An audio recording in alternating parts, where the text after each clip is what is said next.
Hello and welcome to week 4 of the Bloodborne Chronicles. By now you've probably realised that it's not actually done in weeks, mainly probably because of the fact that my videos only really come out every 2 weeks, and it's really what I can cobble together from the small amount of time I can get playing this game each week. But if I was to sort of say that, we'd have a really long awkward introduction at the beginning of each one, so dodged to put it there.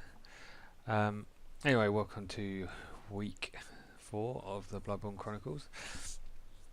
I had a bit of a odd situation where I had some time at home. I had a wardrobe man around coming and doing some wardrobe fitting, very exciting stuff, and it's a 2-day thing, and I said that I would valiantly offer to do day 1. And with that I made a cunning plan to sit around like I was when I was a teenager and get a whole day's worth of gaming in. I had a really good plan as well. I was going to finish the healing workshop bit, get back to the lamp, then go and take on boss number 3. Was it boss number 3? Yeah, boss number 3. Sort that out and then move on to the next section. So important plan that I was going to make a real bit of progress in this sort of 6-7 hour session. Unfortunately that plan didn't really happen. There was a few tough guys down the bottom of the healing church and I got killed by one of them, a new type of enemy I hadn't seen before. Big mean bastard with a big sack, and as I was getting near to the lamp with all my souls and the time I'd spent and whatever, he killed me, which was frustrating, but I figured not a problem, I'll just run back down there and carry on. Unfortunately he did a bit more than that, as you saw in the video clip at the start of this. He actually kidnapped me, and when I woke up in this really dark, bleak prison kind of place, with no apparent easy way out. So I had to try and find my way around here and see what was going on, and I lost quite a lot of time in here. It's a really tough area, there's some really tough enemies about, and I thought I was going to be stuck here for a very long time. I tried different routes and I was coming across really awkward enemies at each location. Couldn't find the lamp. I figured there probably wasn't one because I wasn't spawning at a lamp. Turns out there was, and I was just looking in the wrong place. But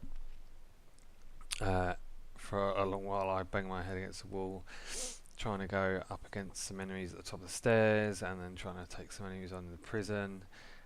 Basically those big kidnappy guys who kidnapped me and brought me down here seemed to be my nemesis, and I just couldn't get anywhere.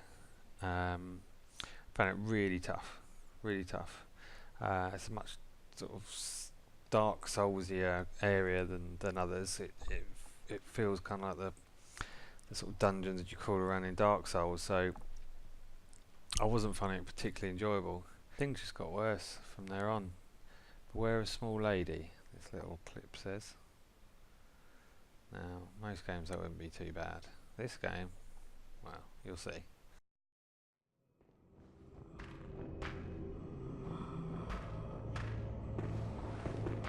Oh, you bastard!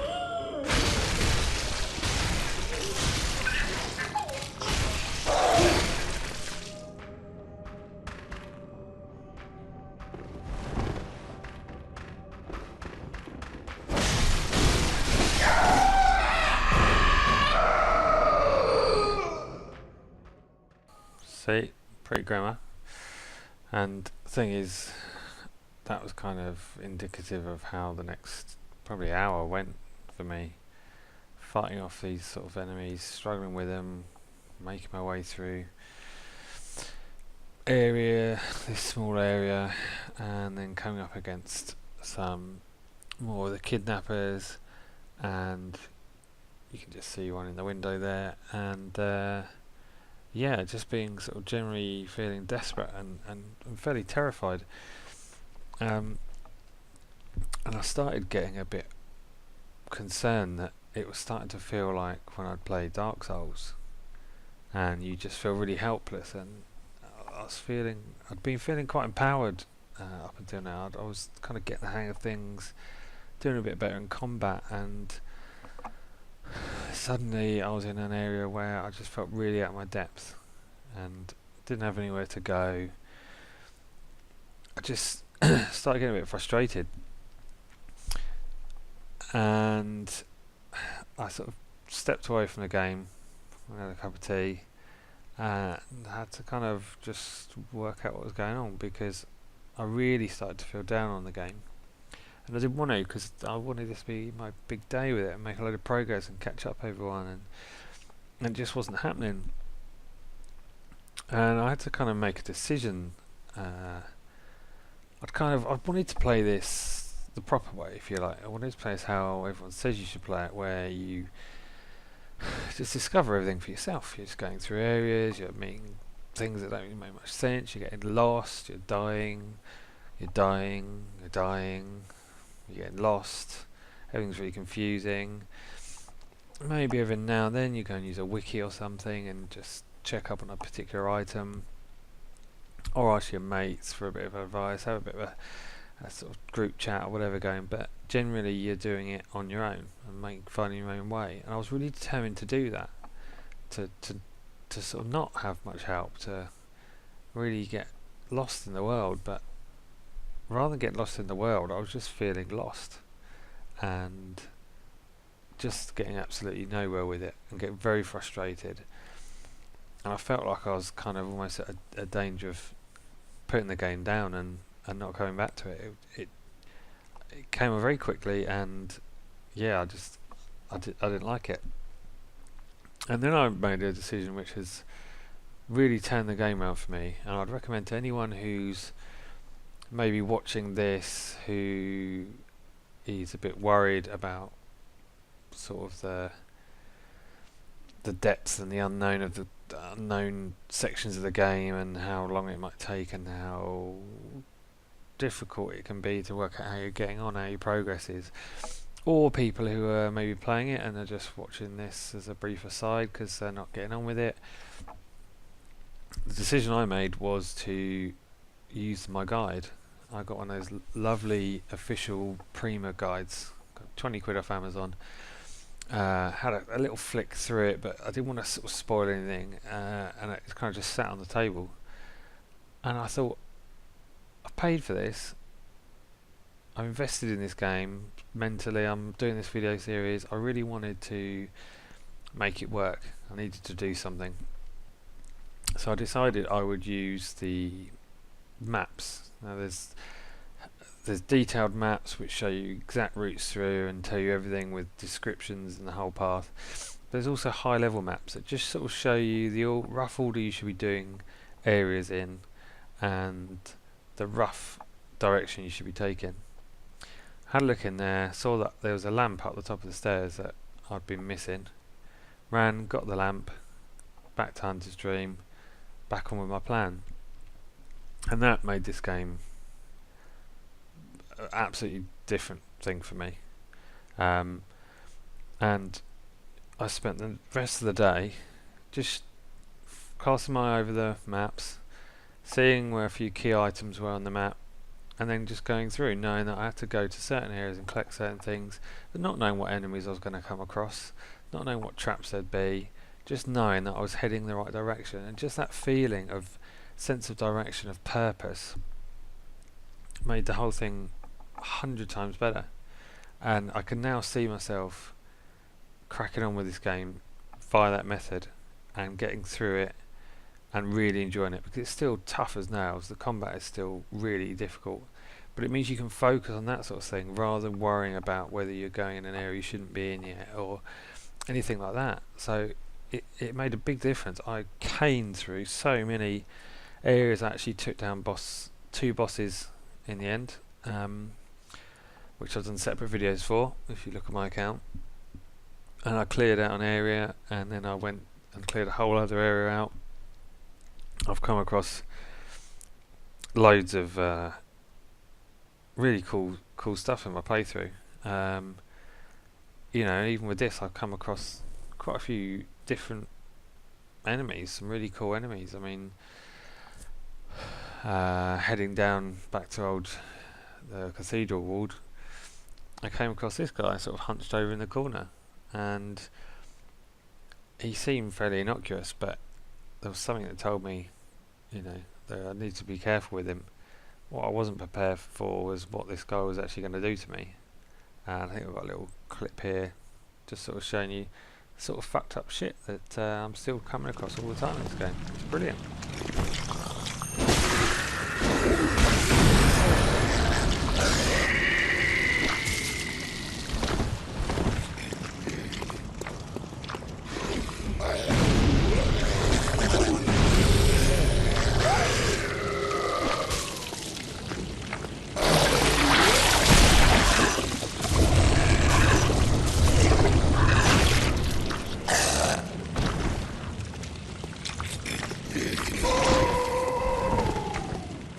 Yeah, that's right.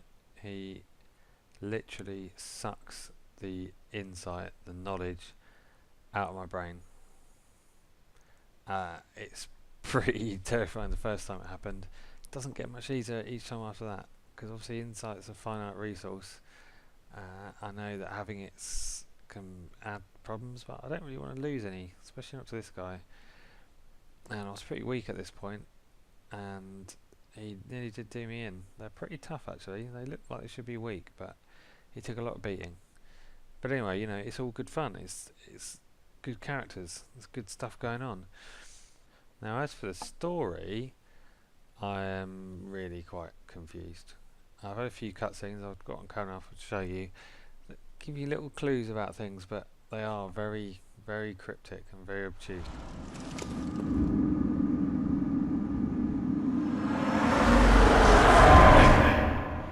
Master Willem, I've come to bid you farewell.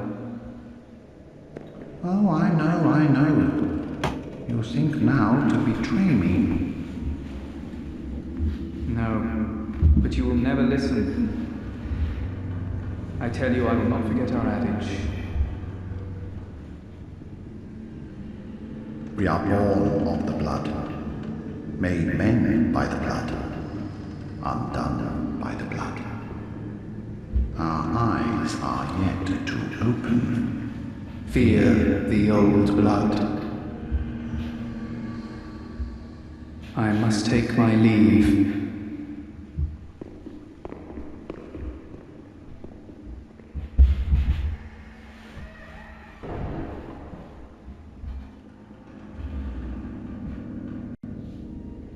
My gods, fear it, Lawrence.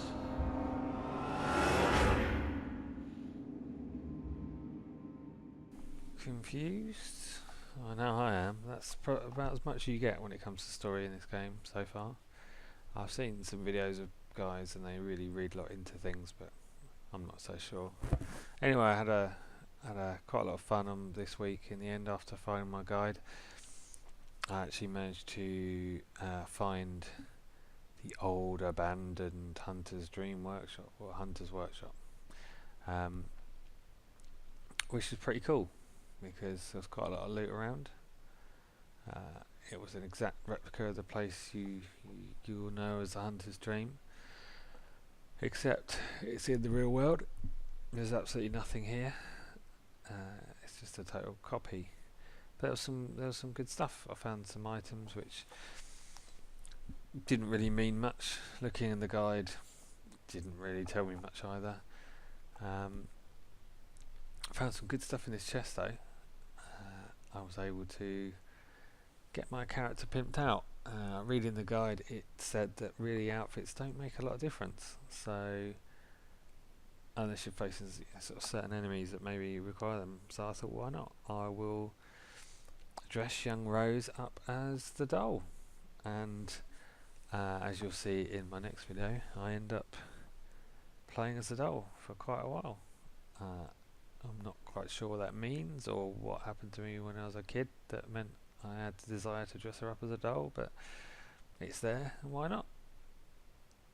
She looks so sweet and innocent, and when she's covered in blood she looks suitably scary, and I think fits in with the world a little bit better now.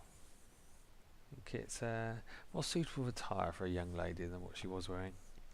Anyway, next week you will see me moving on to some new areas. Hope you tune in, and yeah, leave some comments. Let me know what you think. Thanks very much, guys. Thanks very much.